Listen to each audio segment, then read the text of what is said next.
So I realized for this week's homework, I didn't actually cover the belt pulley speed calculations, but there is a little bit of work on that on the homework.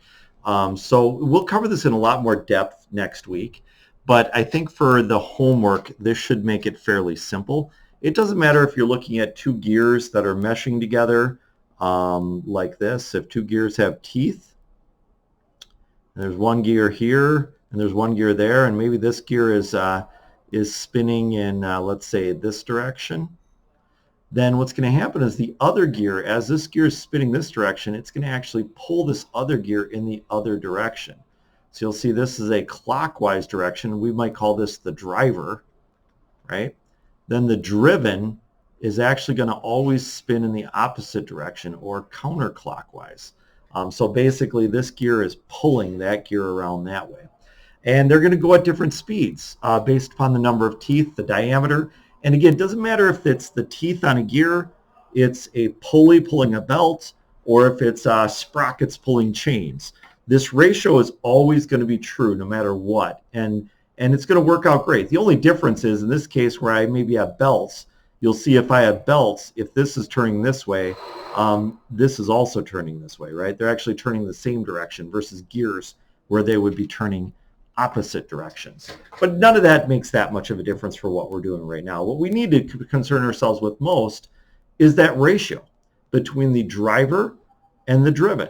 So I can see that my driver pulley here is 10 inches in diameter, spinning at 1800 RPMs. I can see my driven pulley is 16 inches diameter, but I don't know what speed that's going to spin at. I do know, because my driver pulley is smaller, that the driven pulley is going to go slower. I know that if it was 20 inches, it would be half as fast or something like that, right? But 16 is at 1.6 times less speed or whatever that is. So all we got to do, this is actually a fairly simple math equation here. All we got to do is take the ratio of our, let me fix this real quick here. Pointer options, go back to my eraser. There we go. All we really need, my pen back up here, is the driver pulley diameter divided by the driven pulley diameter.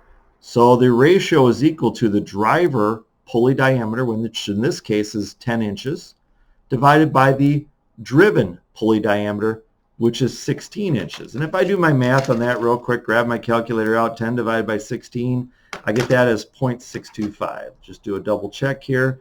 10 divided by 16 is 0.625. So I'll see that this is equal to 0.625. That is my ratio, okay? And you can use these two equations again for anything. Chain sprockets, belt pulleys, gears that are meshed together. This is still going to work. Now if I want to calculate my RPM out, which is what I'm looking for, this is my speed out. Remember, this is my driver pulley. This would be my speed in. My driven pulley is going to be my speed out. So my RPM out,